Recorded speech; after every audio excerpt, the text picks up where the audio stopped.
Hi, welcome to Building SaaS with Python and Django. My name is Matt Lehman, and we work on a Django application on this stream. And Django is a popular web framework in the Python community. And we're going to continue on a project that I've been working on for many months. It's a homeschool app that I'm building for my family, primarily. Ultimately, though, I do have an eye to make it accessible to other users and other families who might want to manage their homeschools as well using this application. Tonight we're going to we're going to focus all of our attention on this particular milestone that I've been using to build out the final main interface elements that are part of the app to figure out all of the components that someone will need in order to work with the app. And I'll get into some of those bits as we get into that. That's the plan for this particular stream. If you've got any questions, feel free to use the chat as long as you can keep it civil. There is a Discord link below. If you've got longer form questions when I'm not online or you don't want to talk to me on Twitter or something like that, that's a good place to go as well. I do have a Twitter. I'm available on Twitter as MB Lehman and also on YouTube. So, hey, Arrow Mike, welcome. Good to see you again, or see your handle again. And so all of this content goes up on YouTube after I stream, usually the next day, unless I get really busy, like I was last week with the Hackathon app. So it gets put out there. So Twitter is a good place to catch up with me. There's also, if you want to support me financially, I am on Patreon as well as MB Lehman. So you can become a patron there if that tickles your fancy. And thank you to all of my existing patrons, Patrick, oh my goodness, Mark, Eric, and Rob, and Ahmed. There we go. Got all the names. I just had a moment there. Okay, so getting all of that introductory stuff out of the way, let's get into the app. It's been a little bit since we've touched on this, and I haven't done a whole lot on it since I've been working on a hackathon app for the last 2 weeks. So I'm going to need a little bit of a refresher myself. But what we're doing with this particular milestone is doing CRUD. And CRUD stands for Create, Read, Update, and Delete. Something you might encounter in a lot of software development circles. It's sort of the main interfaces that an application or a web application will have. A lot of the pages that you view, if you really get down to it, will boil down to one of these 4 different types of interactions. And so this milestone that I've been building is to make all of the core models that are in the application have the amount of stuff that they would need to be able to create new records of them, delete them when appropriate, and so on.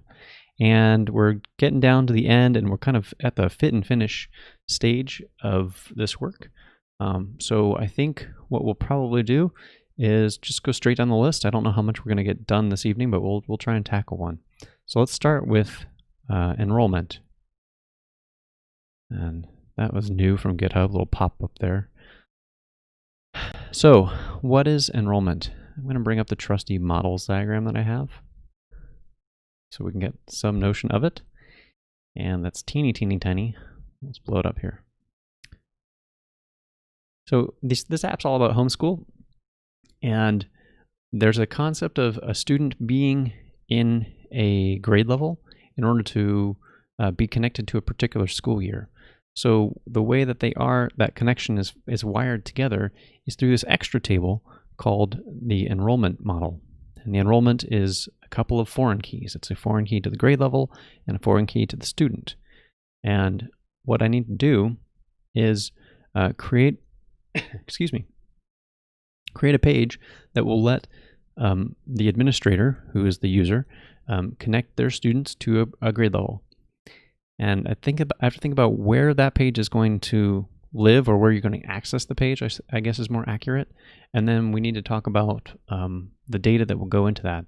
So let's first launch the app to bring it up and stare at it together and think about the best place, or maybe not the best place, but at least a good place to put this. And the app is it's served locally on port 5000.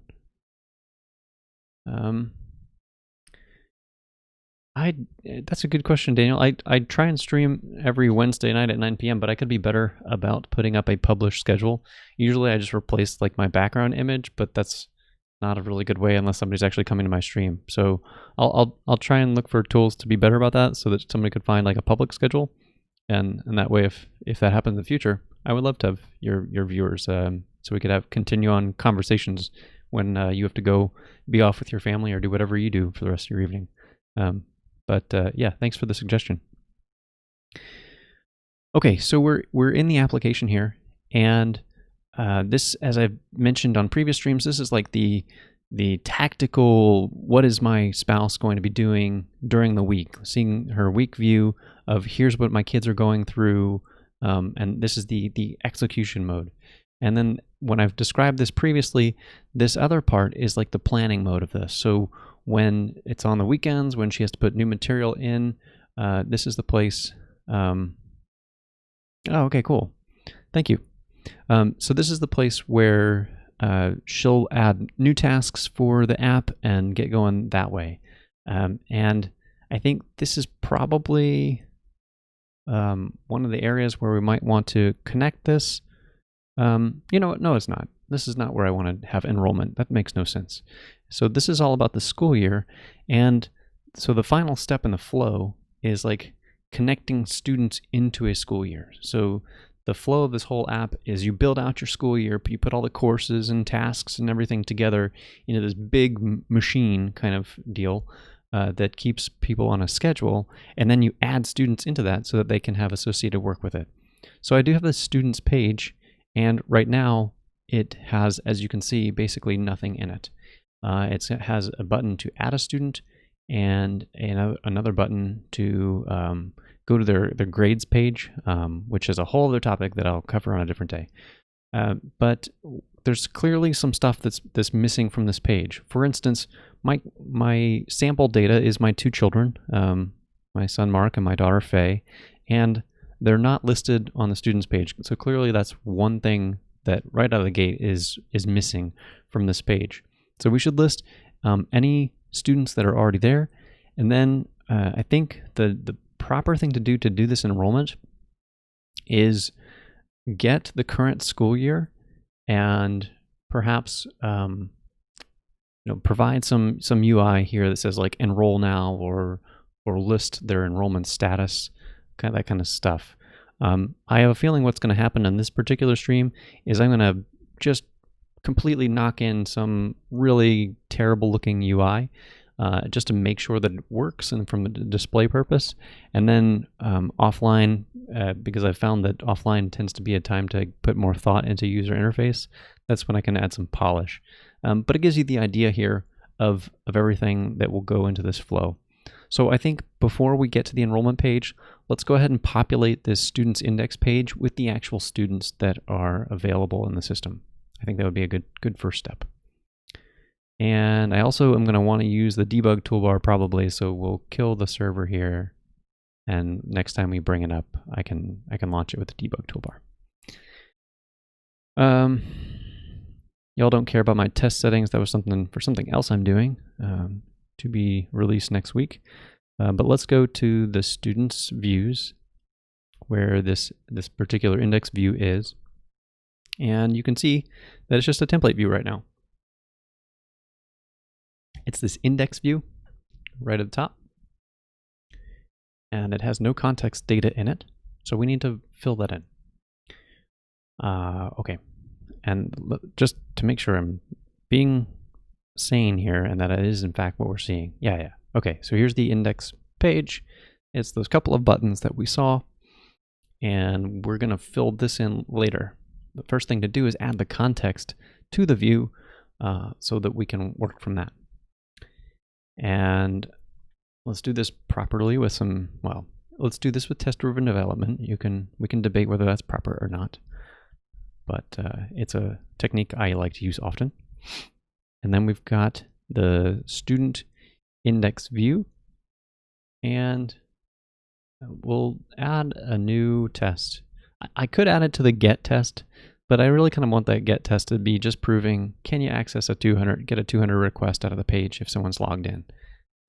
So to do more, let's do another test.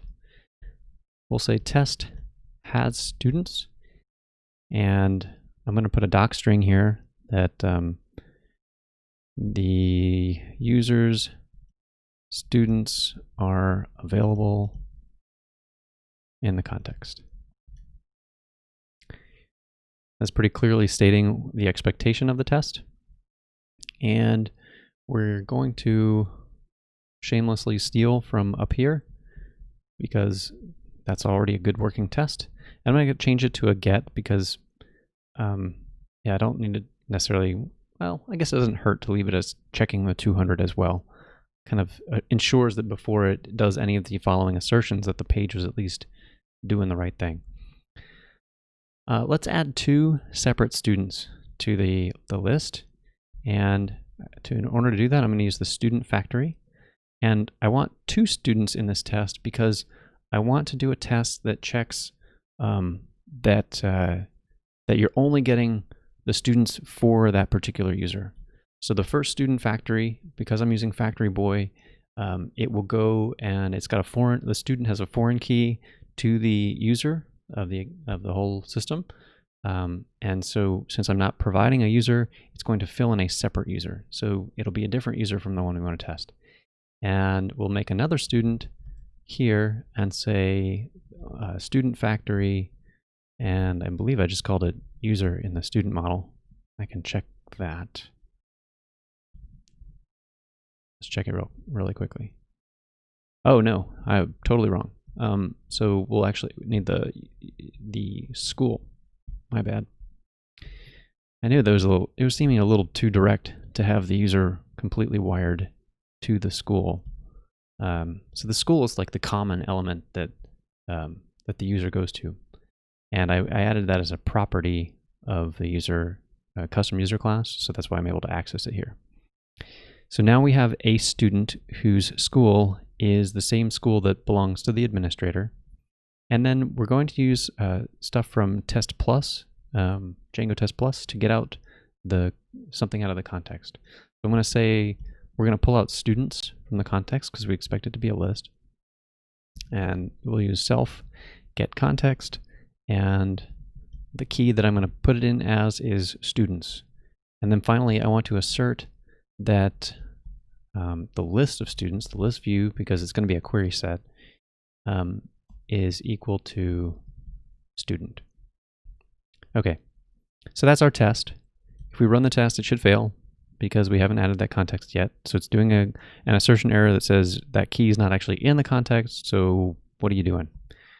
Okay, but we are at least in position to go back to our view and come down here, and we'll copy the get context data method from that other one because it's the same template, it's the same format as what we need. And we need to put in some new context. And so the context we want to put in is students. And it's going to be a query set. And that query set is going to be student objects filter, where the school is equal to the user school. But that's going to fail because I haven't pulled out user yet. So we have, this view is using the login required mixin, which means that by the time get context data runs, I can safely assume that the user is available and is an authenticated user. It's not anonymous. So I'm going to pull it straight out of the request like this. We'll say user is self request user. And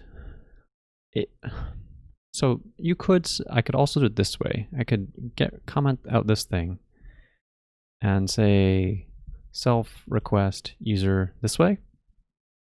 I'm extracting this to a local variable because I think it reads a little nicer in this case. It's probably not a necessary step, but I think it just lends itself to some legibility, and that's okay. Like, it's not a free operation to put something in a variable and then use that, but Python is quick enough in this case that creating a variable is not going to be your bottleneck, most likely, in whatever you're doing.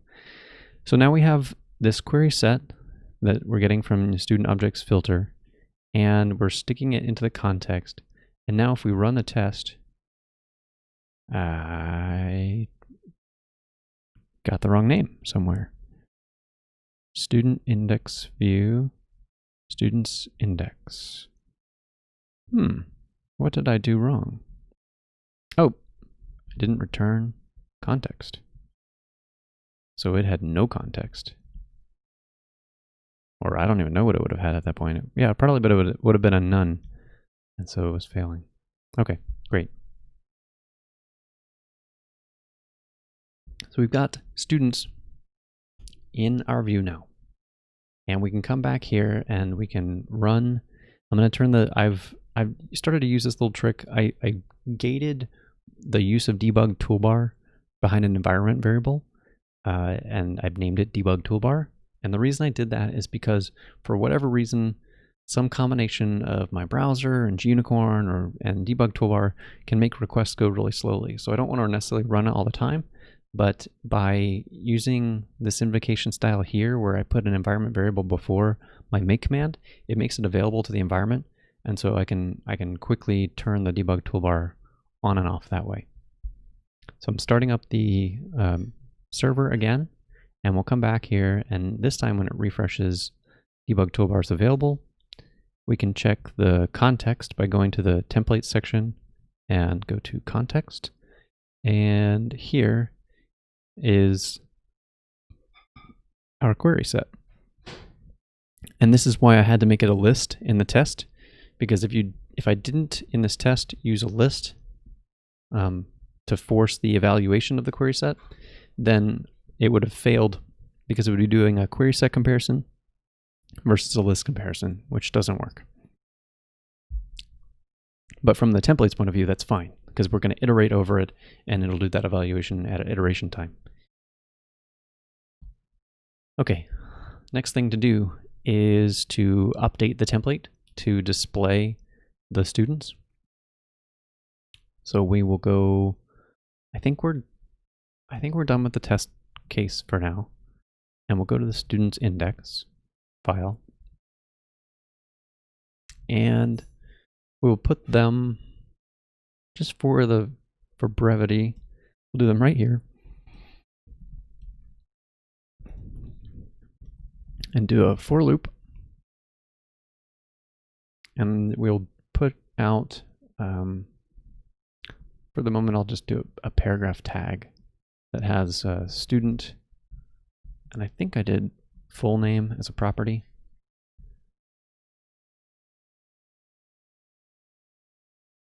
Like that. Yeah, and that looks like junk, as you can see, because this is Tailwind, and that was totally unstyled. So Tailwind just does the bare minimum to have some kind of page, and that's fine. Yeah, that's fine. There's nothing wrong with that. And to give it a little bit of spacing, I guess we can say class equal, just for now, we'll say margin 4 or something.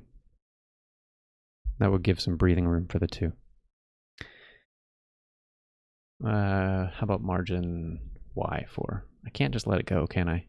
All right. So now they're at least flush left. So now we've got our student accessible, and I think we're ready to do some extra checking on whether they need to be enrolled or not. We may need to modify the context ultimately. I don't like to do a lot of logic in the context, and as this is right now, it's a list of just the students, which is not enough data to, there's not enough information in the template to actually work from that. So what do I mean by that is that if you think about it, if I wanted to say whether or not to show a button that says, this student is not enrolled in the current school year, then what would I switch on? Like, what would the if statement be to show the button or not? And based on the student that's in the context, we don't have any information. So we don't know in this template what the current school year is. We don't have we don't want to put logic in there anyway. So we need to do some more work in the view to set this up appropriately. And I think what that's going to look like is probably instead of like students, it'll be student information or some kind of student info that will be a dictionary that will contain the student and the thing that we want to check about, the extra bit of Boolean state that we can flip on. So our context is going to evolve a little bit in order to work properly with what the app needs to show. But what I do want to show is a button. I think that much is certain. I want to check on this page. I want to check like what is the current school year, and from knowing what that current school year is, the student enrolled. So there's probably some like model methods that are missing there. I don't think there's a quick way to do a kind of a query on that thing. Given a school year and a student, are they enrolled? I think that's a concept that can be added as a model method to keep that logic in one certain place. So we're going to try and do some of that. So let's go back to, well, where should we go? We should go to maybe the school models, I think, and think through where this will go.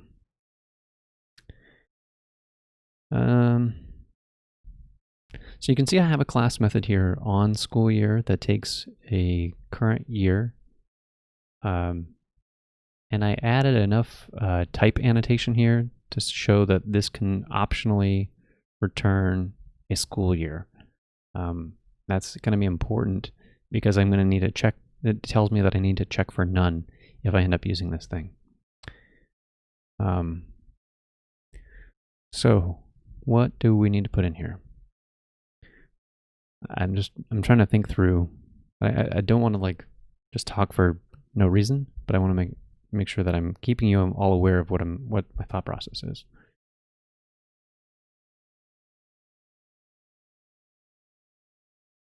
Okay, here's what I'm going to do. In the view, I will call get current year for to get the school year. If there is a school year, then I can use that information and create a new method. I'll probably put it on the enrollment model, perhaps, to say enrollment like is enrolled or something along those lines. A kind of a Boolean operation. Hey, Anthony, welcome. Good to see you. And so there's some kind of like Boolean operation that I need to ask of checking the state of, is this student in this school year, and combining those two things get an answer. I think that's what I'm looking for. Okay, so we're gonna flip over to the view, and then I'm just gonna write in code that I think I want to have exist, and we're gonna watch the test fail and flesh it out from there until it works. That's my plan.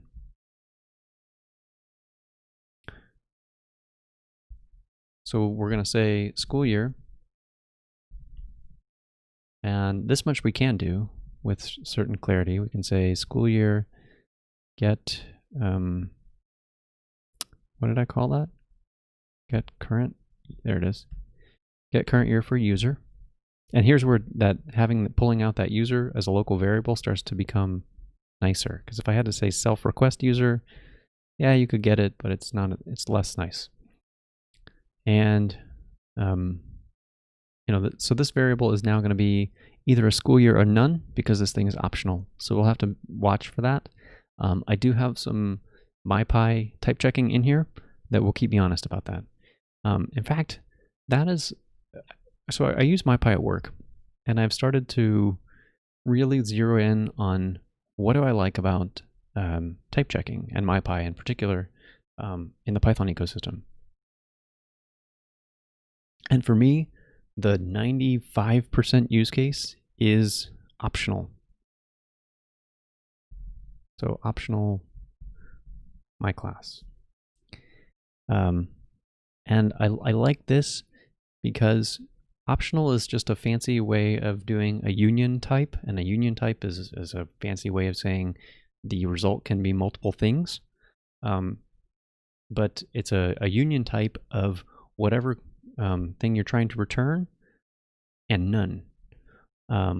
So if you're able to say optional of like school year in this instance, then I know that I have to deal with the two states. And since I have MyPy running to fail my CI system, if anything fails, whenever I have to return or choose to write a method that returns none, if I add optional, then I'm suddenly getting the static code analysis that I've like always wanted in Python, so that I never, hopefully never, it's hopeful, get a none type exception again. I think that's what is really valuable from MyPy. So with a pretty low amount of effort and only adding type checks on a couple of places, I think that you can get a ton of value out of MyPy if you're interested. Okay, so getting back to this though, we've got school year, and what do we want to ask?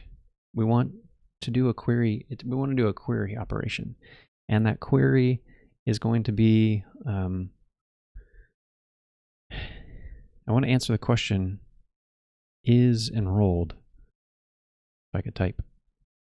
And so we've got this enrollment model, and if we put a class method on it and say, is student enrolled, and if it takes a student and a school year, that feels right, I think. We'll play with this a little bit. So we've got enrollment, we've got the data that we want to go in. So there's a couple of questions that I need to ask here about this. Do I want this class method to take an optional school year, or do I want to resolve that ahead of time? Because that's a decision. Like I could either put that stuff in this view. In other words, I could do if school year is not none, and then do this method. That's if I wanted to add the type checks that ensures that school year is in fact always there. I could do that, or I could make the enrollment thing do that check anyway, or internal to that. And in this case, it's feeling to me like it would be okay to do the none check inside of this method, because it's a pretty easy answer. If no school year is provided, then the answer is no, you're not there. So I think I'm probably leaning that way. Okay. And then we need to fix this, like this, there's no student yet, so we need to loop over this stuff, and we need to build new context. So we're going to blow up the test pretty badly, but I think that's okay. Let's ditch this. And what do we want? What do we want this new context to be, I guess? We'll say, what should we call this? We could have instead of being students, we'll now call this student info. I don't know. The name's not great. And it's not great because info in that form it could be like singular or it could be plural. So what do we call it instead? I don't know. But what I do know is this. Let's take this and we'll duplicate it, and I'm going to change it to a list, and we're going to move the evaluation that was previously happening in the template, and we're going to move it into the actual view code here, and we'll change the this chunk right here to be a loop. So for student in that query, and I'm going to do a pass just for a second. And we'll take this enrollment question that's not there. And so this is getting closer. And so the thing we're going to put in here, I still don't like this name though. I don't know what to call that. It's not student info. Student statuses? Oh gosh, garbage. There's not going to be, I'm not going to come up with a great name though. Naming and streaming, I don't know if those go together. I don't know if you can speak to that, Anthony, if you will can struggle with variable naming on the fly, but that's something that I struggle with for sure.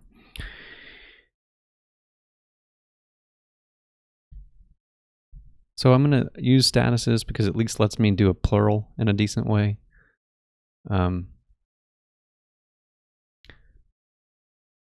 Let's check it out. Roster thesaurus. Oh, okay, Shane. Roster? Okay. I guess I could go in for that.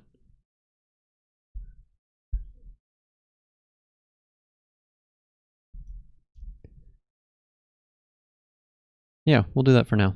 Thanks, Artist Tech. That'll work.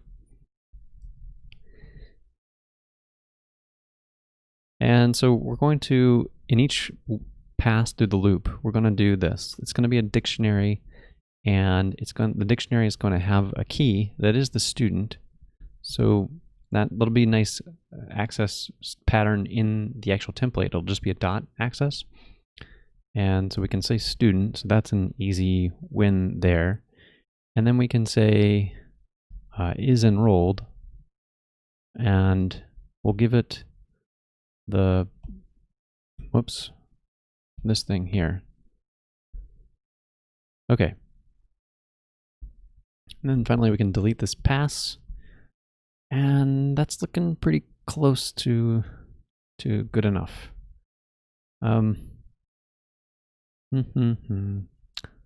We're going to need more tests to do this because there's more states that we can go through now to be realistic about checking enrollment versus not. Maybe we'll just beef up that one test. I don't know. There's arguments to say that you shouldn't do that, and I think I made that argument even earlier in this stream. So, okay, I'm convincing myself. Let's make an unenrolled one. Hey Hunter, welcome, dude. Yeah, it's hard to no time for video games because of pandemic. It sucks. All right, so we'll do a test for unenrolled student, and I'll set that aside for now. We'll fill that in later. Let's do a happy path test first, and watch this thing fail, and then we can come back and fill in that.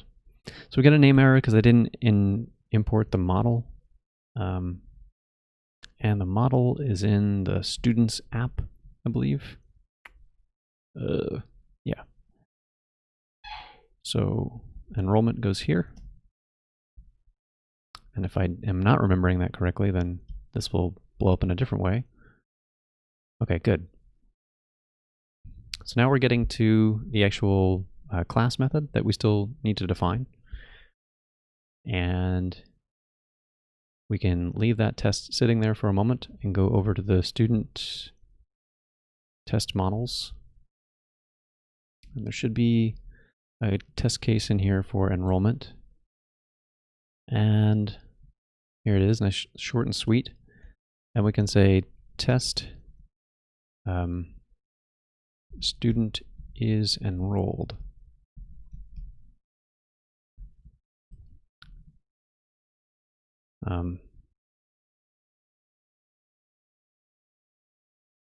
What's the good doc string? Checks. Well, I don't want to say, because this is not actually doing the logic. That's the doc string for the actual method. A student is tested for enrollment in a school year. That's kind of what we're going after. And we need, in order to do this, we're going to need a student, and that student will be in a school year. So we'll just go through this.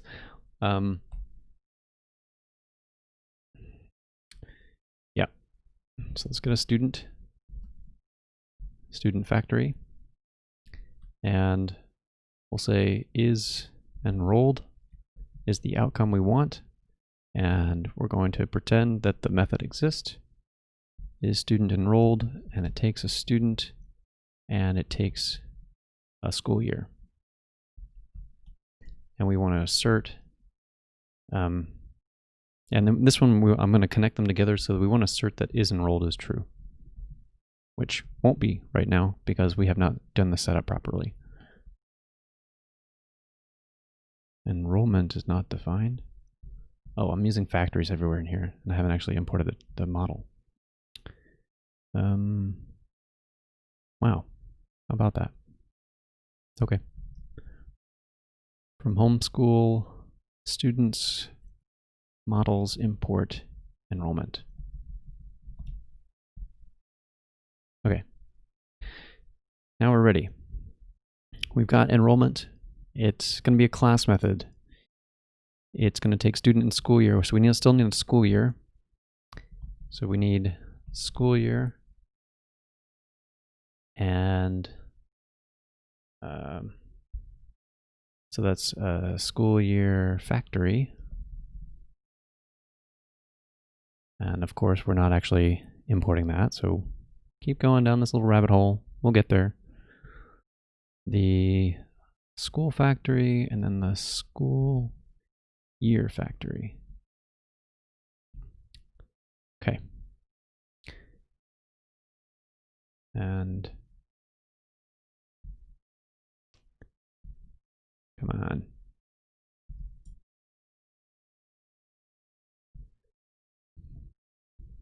Oh my word. Sorry, y'all. Test enrollment. There we go. So what is the actual check? So from the modeling perspective, how do we check that a student is enrolled in a school year? So we have to check for the existence of an enrollment record, and that enrollment record has to have a grade level that is in a particular school year. So it's a filter and an exist check on certain condition. And the thing that's still missing is, well, you know what maybe we should do instead of a school year factory is just to put in a grade level and then access the school year from the grade level, because we can make a grade level, add, and then create an enrollment. All right, as I'm working through this, it's all coming back to me. It's been a while since I've worked with this model data. So how about this instead? I'm trying to compose all these pieces together, but instead I'm going to let the enrollment factory do all the work. So that actually is really in line with what we're trying to test here. So we want an enrollment factory, and the enrollment factory, if we create an enrollment, then we're guaranteed to have a student that is in a school year. And why are we guaranteed that? Because the way the factories work is they have sub-factories, and none of these are nullable fields, so they have to create a student, they have to create a grade level, so they have to create a school year, they have to create a school, so on and so forth. So just by creating the enrollment, we can throw all this junk out. And then we can come in here and say the enrollment.student and the enrollment, not enrollment, enrollment, grade level, school year. So by doing it this way, it should definitely map up to the right thing. This is going to be a little harder when we're not doing the happy path testing. We will have to roll together some more scenarios that keep things a bit more disjointed, but that's okay. So I'm going to run this test, and it's still going to fail because we haven't actually made this class method. But now we can actually go to the student model and come down to the enrollment, wherever it is. And we're going to add a class method. Now we're actually writing some real code. And is student enrolled? And it's going to be a class method. So we're going to put class as the first attribute, CLS. That's conventional Python for you. And the student is going to be a student. And the, let's see, the school year. Again, this is where I want to use MyPy to keep me honest. It's going to be an optional school year. And I doubt I've imported school year in here. Maybe I have, but I doubt it. And then we're going to say, as a docstring, check if the student is enrolled in the school year.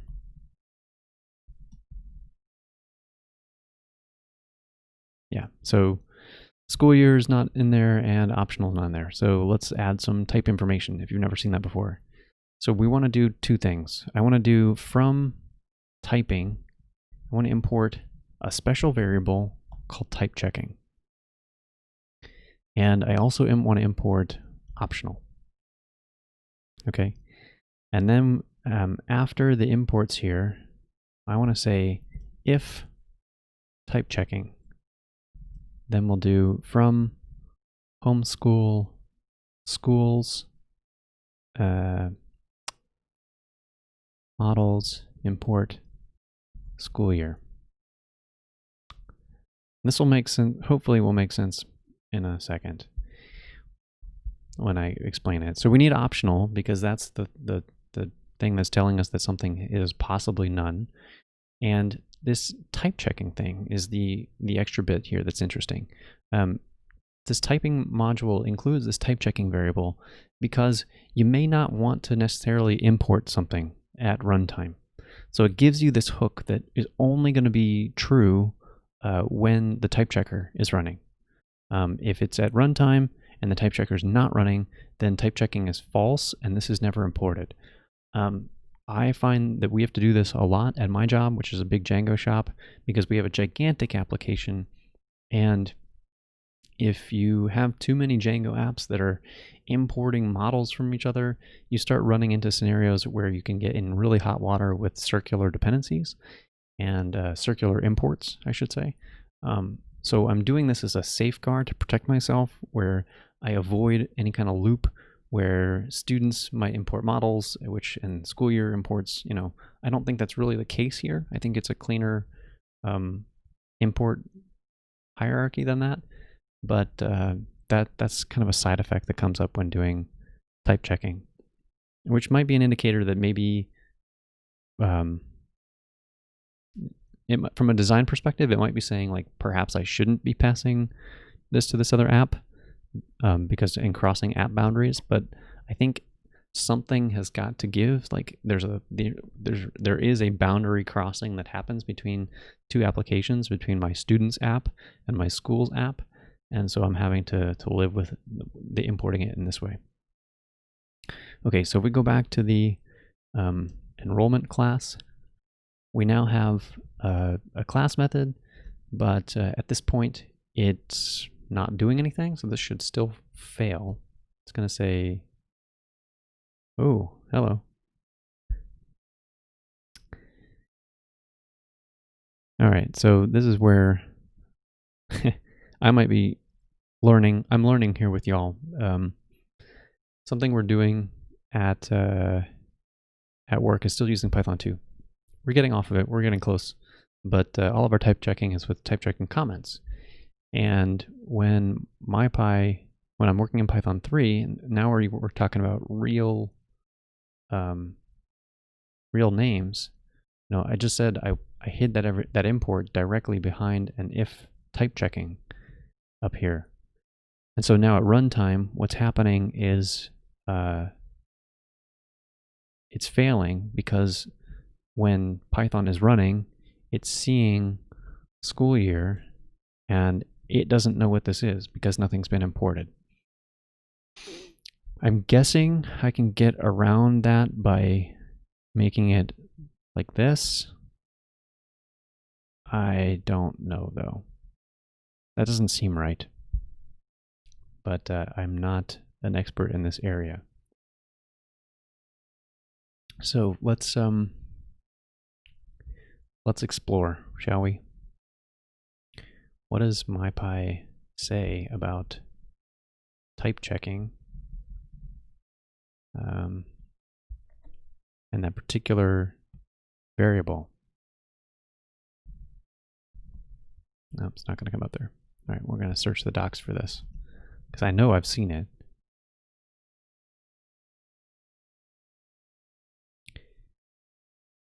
All right, so we've got import cycles, and maybe they give us an example.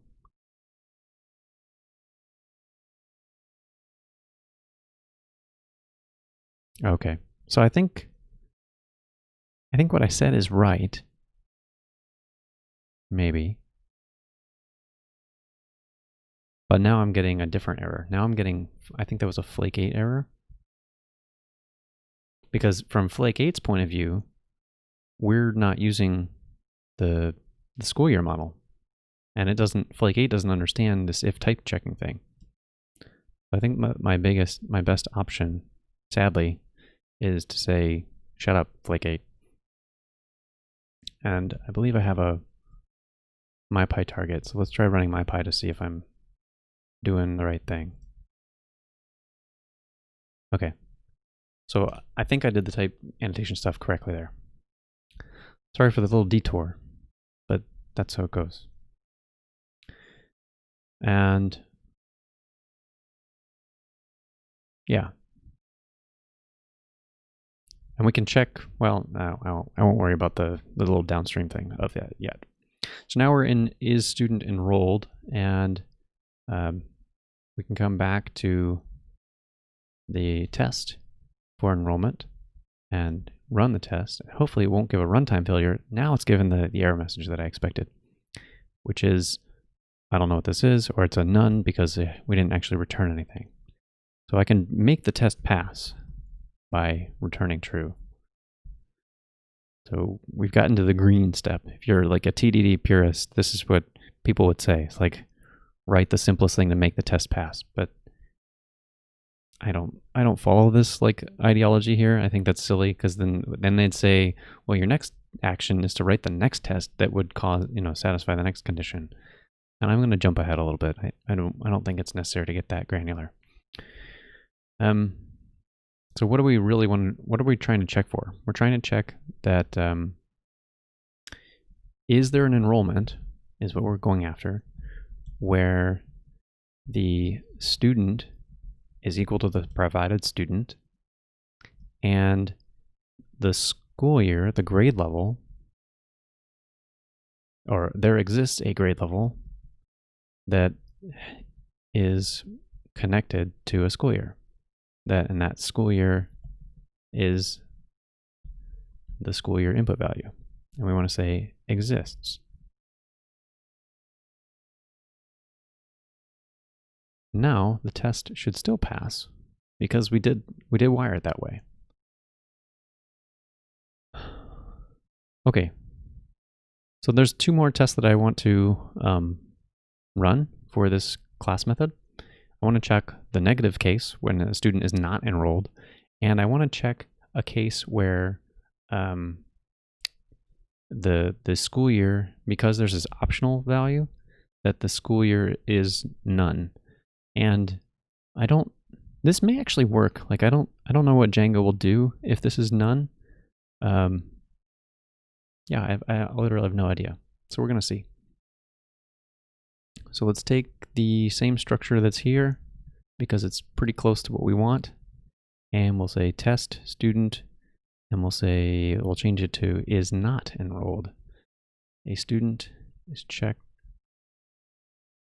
A student is not in a given school year. Okay, now we can't use the enrollment factory because this is when they are wired together. So we need to be a bit more explicit this time.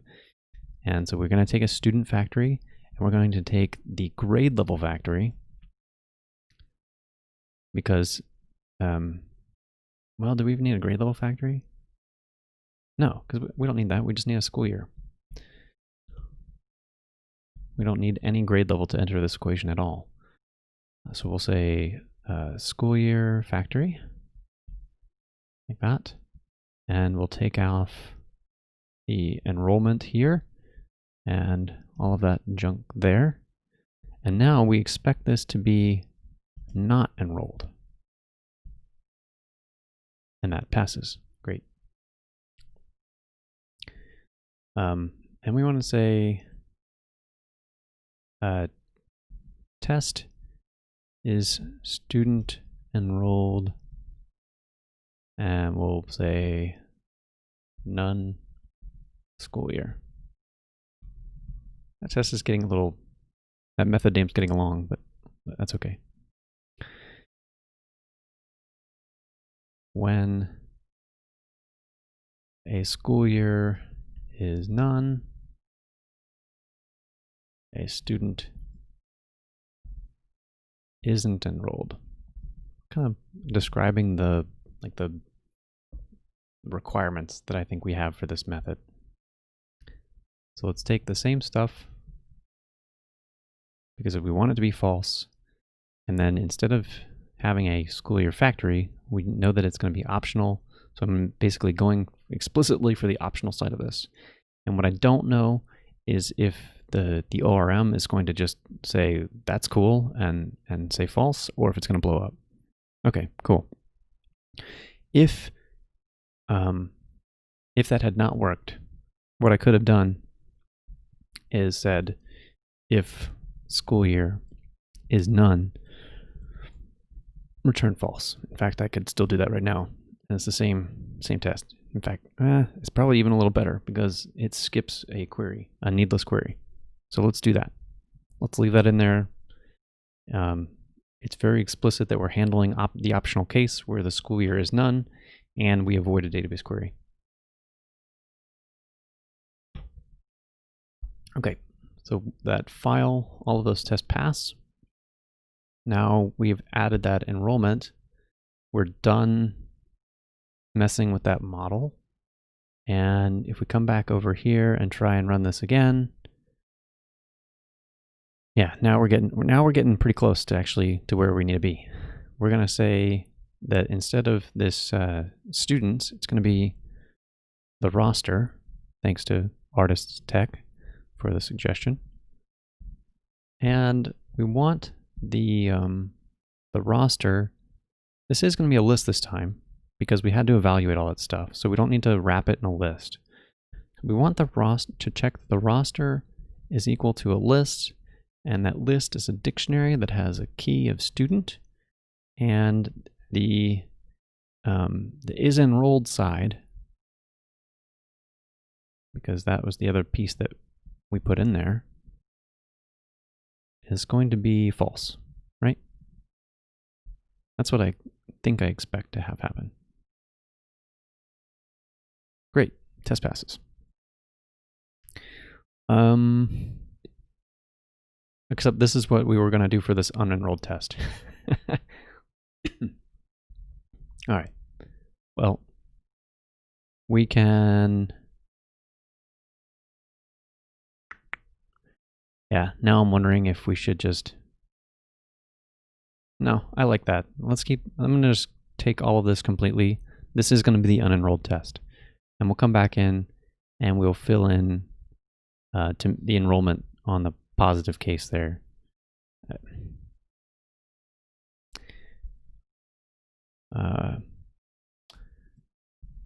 A student is unenrolled in the current school year.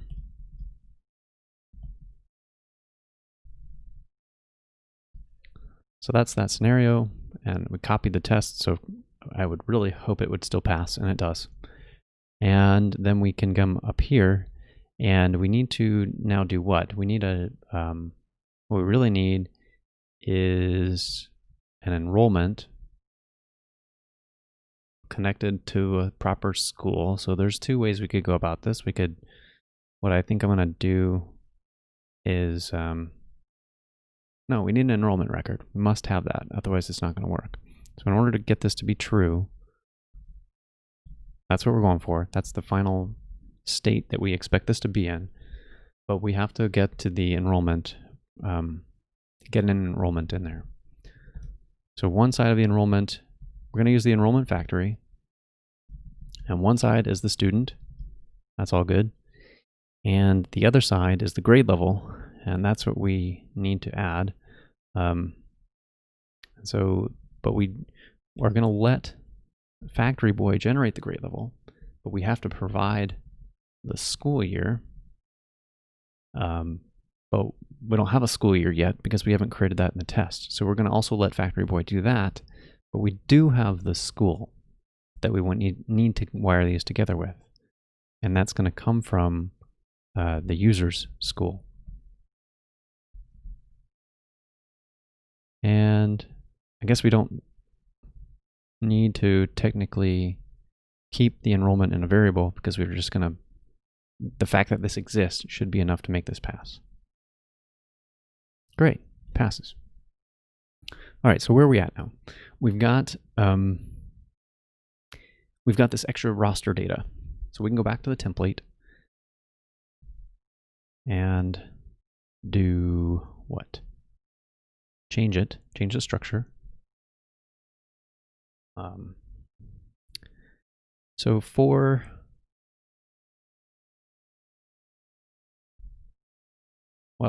now is where we get to the naming challenge, but this is good enough. So now we can rely on the singular of the student info concept. We're going to say each item in the roster is like information about the student. So I think to make this work, we can check studentinfo.student.fullname should still render. And then we can restart the local server, come over to the page, and it should still, yeah, it refreshed. You didn't see that because I don't think you can actually see my tab, but this page refreshed, and we can verify that because the structure over here should be pretty different now. So now we've got the roster, and both of the students who are my kids' names are both enrolled because that they are in this sample data that we're using. So let's add a new student, shall we? We're gonna do this. You might be able to figure out who this is. My middle name. Okay, so now we've got 3 students. And looking at the template, we've got is enrolled false. I'm only adding that not because I need to add myself to this, but I just need some test data because we're going to next put in something to actually use that is enrolled Boolean. I don't know if y'all can hear that, but I have a crazy printer that at 9 o'clock, or I guess 10 o'clock tonight, but for some reason this stupid printer does like a self-check at like this crazy hour of the day. It makes no sense. Printers are dumb. I think we'd be able to figure them out by now, but we can't. Okay, I'm gonna wrap all this in a div just because we can, and we'll say the next one will be another paragraph and will be nope, what do I want? We want if student info, gosh, that's really loud. I don't know if you can hear that on the mic or not, is enrolled, and we'll move the paragraph up here and change the tag contents to be is enrolled. So if we did that right, it should come up on Mark and Faye, but not Ben. Cool. And I think if you're joining later in this part of the stream, I am not planning to make this look pretty tonight. The goal is to like get something in there, like get a button that we can click to actually get to the page where you would enroll a student in the school year. I don't actually, at this rate, we've been going for an hour, so I don't know how far we're going to get into that, but that was the plan. So we're just going to stare at this hideousness for now and assume that that's okay. So let's put in the else state here.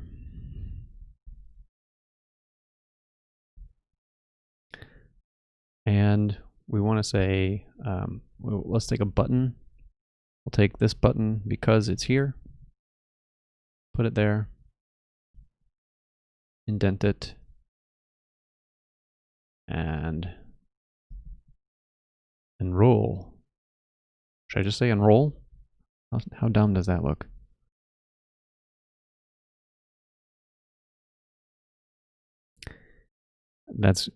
Well, again, not important. So this is a page.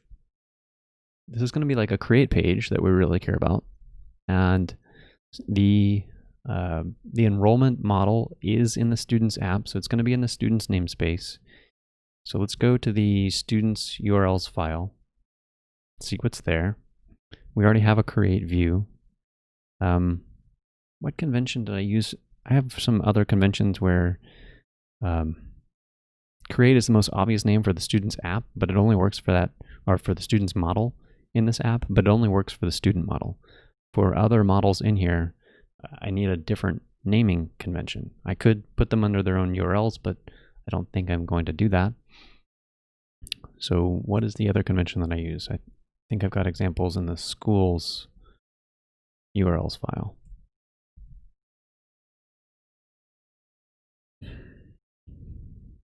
Okay, I guess I used the model name _ create.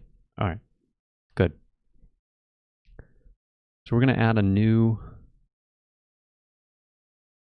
view. And I want to stop and make sure we're doing this right. Because what's going to go into this view is we need a particular student, so we have to be able to pull a student. So that probably means that we need the UUID of the student. I have a UUID for all the student records. So that's one thing that we can pull from. And then we probably want to say enroll, and I might give it another UUID of the school year to enroll. And by doing that, of having two UUIDs in there, two identifiers, then when I'm actually in the create view, I can populate the enrollment form with data that's the students that are available, or in this case, actually, I can hard code it to a particular student, and then the list of available grade levels for that school year,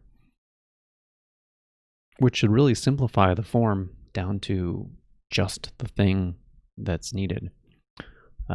So I'm feeling like that's the right way to go. So what does that look like in the URL?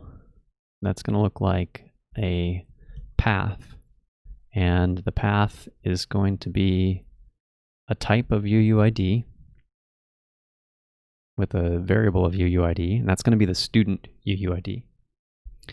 And we'll say enroll as like the action that we want to do.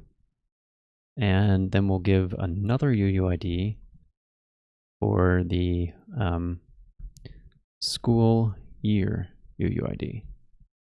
And gosh, I hope that's defined on the model.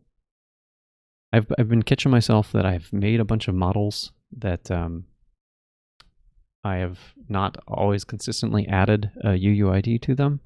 And then I find out later, oops, like I needed a UUID and it wasn't there. Then I have to do this crazy detour. So let's check. Oh, good, it's there. This is not one of those models. All right, so we need a, what is this going to be?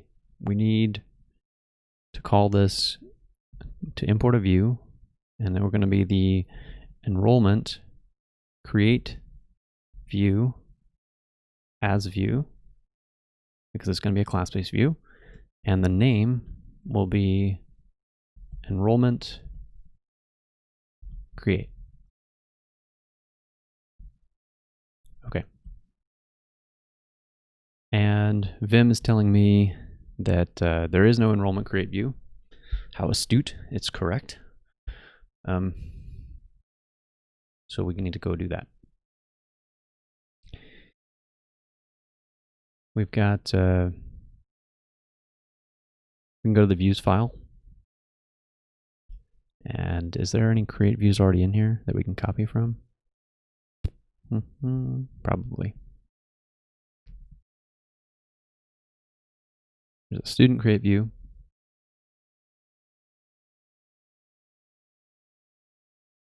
Yeah. Okay, so let's work on the next test. Let's go back to the student's test file. And let's jump to the bottom here, because this is the newest view in the app. And our test is going to be test enrollment create view. And it's going to inherit from test case. And I like to just yank a couple of tests from previous test cases just because it's easier, because all of my app pages have certain common traits. One of those common traits is everything is done behind the login. There's like only a couple of pages on the whole site that, like the index page, that don't require a login. So I put the same test on everything just to make sure that I'm constantly checking myself and that I'm doing the right thing. So we are going to switch this to enrollment create, and then same thing here. Now this is going to be, this needs more, because this view is going to expect a couple of parameters. In fact, this will probably also fail for the same reason. Let's try running it. Yeah. All right. Well, it's complaining right now because we haven't actually put the view. So let's take this create view here, and I'm just going to blindly copy it for the moment. And it's not what we want, but it will get past the import error.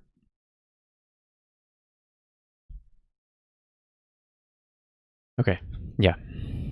And it's what I expected. It says there's no reverse match. And the reason it's saying that is because it's expecting 2 UUIDs, and we didn't supply either of them. So let's supply some. We need to give it a student, and that's just a student factory, and a school year, and that's a school year factory.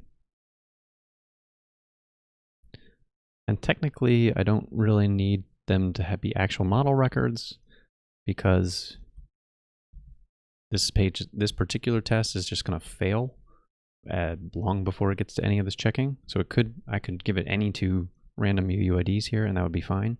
But I'm going to do the more accurate thing, I guess, to be representative of what we need in the future. So we'll say student UUID, and then the school year UUID was the other one, and we'll do school year UUID. Whoops, I can't type. And we need to import the school year factory. School year factory.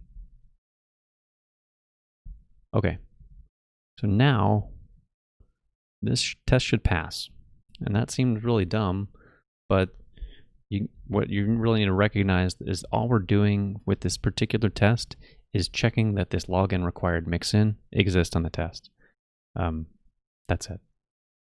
So the next part of this that we're going to do is take the same information, and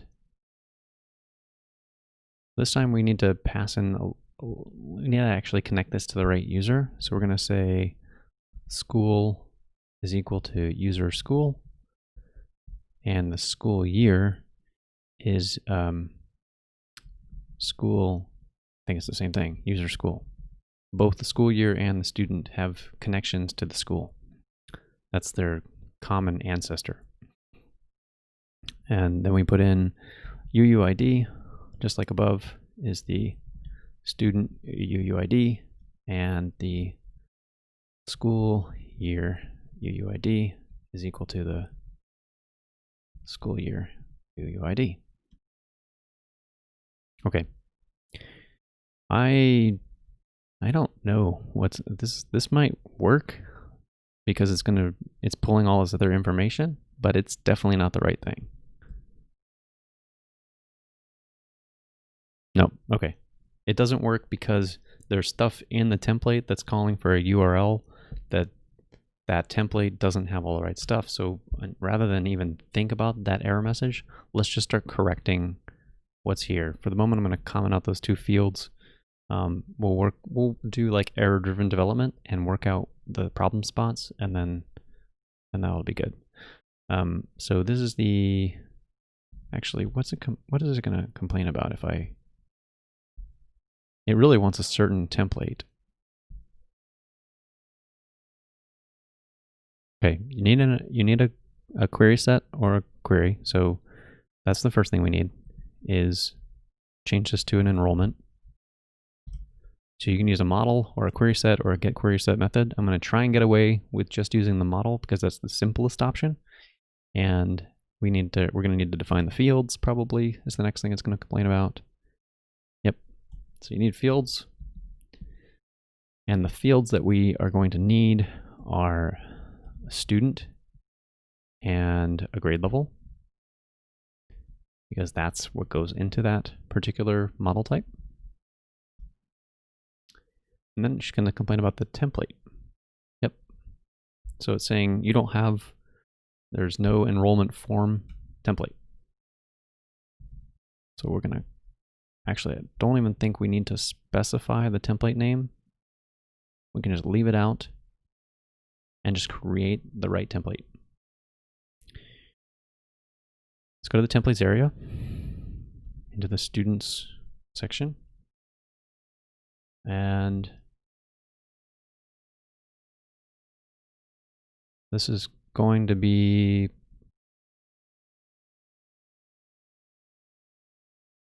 I'm thinking through this for a second because I think a lot of my current forms, I have, what do I have on there? I've got it kind of in a dual mode. So it is, and you can see it here, this is the student form. The reason I have it in this dual modality is that I want to be able to add a student and edit the student. So if I ever wanted to go back and change the name of the students that I have, I didn't want to have two separate templates that are doing almost the identical thing. So I made them in this different mode.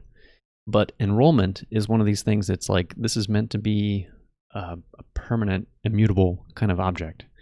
And you're never going to change it. You would just delete it and enroll in something else, I think.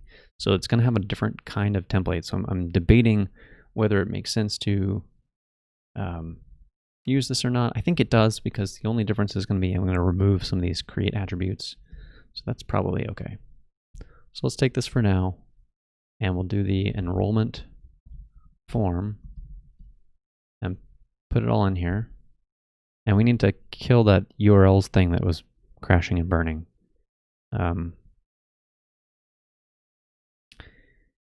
And it was this stuff that's causing the problem. Let's just knock that out. All right. It might still fail. Might still have to trim this down. That's okay. No, all right. So it doesn't care. It's not doing anything yet. That's fine. So I think, what does that leave us with? We have, let's go back to the index page and wire this button to the proper thing. So the students, all right, so there's a couple things that we're still kind of missing here. We need to do this. We need to say enrollment, create, that's correct. And we have the student.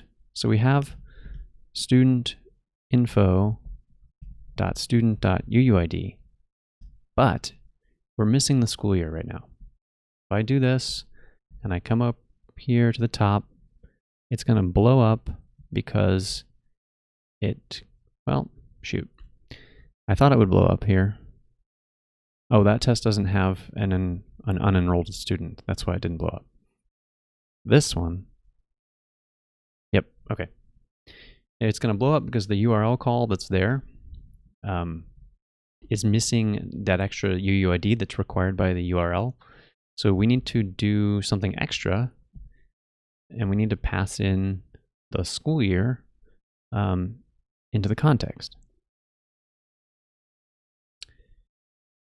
That's going to start getting tricky because remember, school year that comes back in that view is optional. So we can put it in the context, but we're going to need to make sure that the template checks that that's actually available. Okay, didn't think about that, but oh well.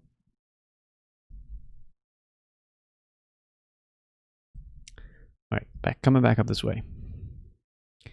And does this need to be its own test? I don't know.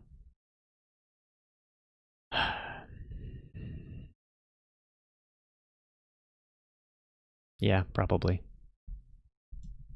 Test as school year. Oh, that test name below it is now not that great anymore. We'll change it to has roster. Okay. Or let's see. Yeah, the current school year is in the context.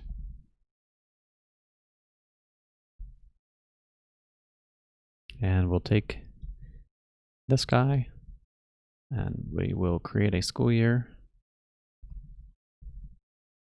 And that will be school year factory, where the school is equal to the user school. And then on the other side, we'll do this. We'll say assert self get context school year equal to the school year. That's the test. And the key's not in there, predictably. So we can put it in. Context, school year is, all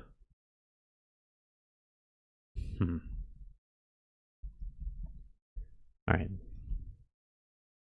So I've done this, I've got these two lines now. Well, let's see if the test passes first. Test passes, but I don't know that I want to do this.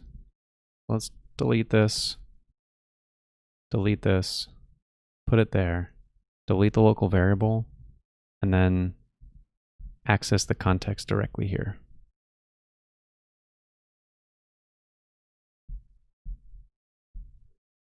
Drops a local and just has one assignment to the context, which I think is fine. And the test should still pass. Okay, so now we have the school year in the context, but we need to be careful with this, like I said, because this could be none. So this view, if we try and do a URL and you provide none and you try and access the UUID on it, it's going to blow up in the same way that we saw it fail earlier. We'll fix that in a minute with some guard clause, but we should be able to put in school year UUID. And now the test that was failing should, crap. Why are you failing? Because there's no school year. It's failing for that very reason that I said it was going to fail, because it doesn't have this one doesn't have a school year at all. It just has a student, because there is no current school year. All right, well, let's do the right check then. So let's change this to an LF. And we'll do school year is not none. I think that works in the Django template syntax. Yep, okay. So that does the right correction for what I thought it would do. It will now only show this button if it can. So now we have a scenario where the students page is probably going to not be descriptive enough to help a user understand what to do. Like there's no guidance that will be on the template to say, hey, wait a minute, you need to create a school year before you can even consider enrolling them. Maybe that's a bit of like UI help that I can add so that they know how to actually continue. There's a bunch of onboarding that I'm doing that will try and minimize that, but people will click around where people will click around. So we have to do our best. Okay, so now we can go and refresh the page. And when we do that, it's tiny to see in the bottom here, but if you look at my bottom right on my browser, you can see this long, nasty thing that says students with a UUID, and then there's enroll in the middle with another UUID. Oh, interesting. Is there no trailing slash on that? Did I screw that up? No, I need a trailing slash.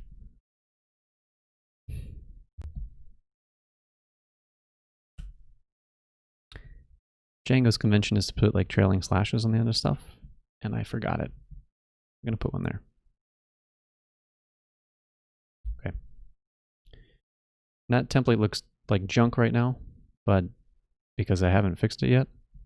If we refresh this, okay, there we go. Proper Django-ish URL. But this is taking us to that enrollment page, and the final view of this enrollment page, which I'm not going to do tonight, we're running up in an hour and a half. But the view will be, it'll basically say something along the lines of, enroll student for school year such and such in, and pick a grade level.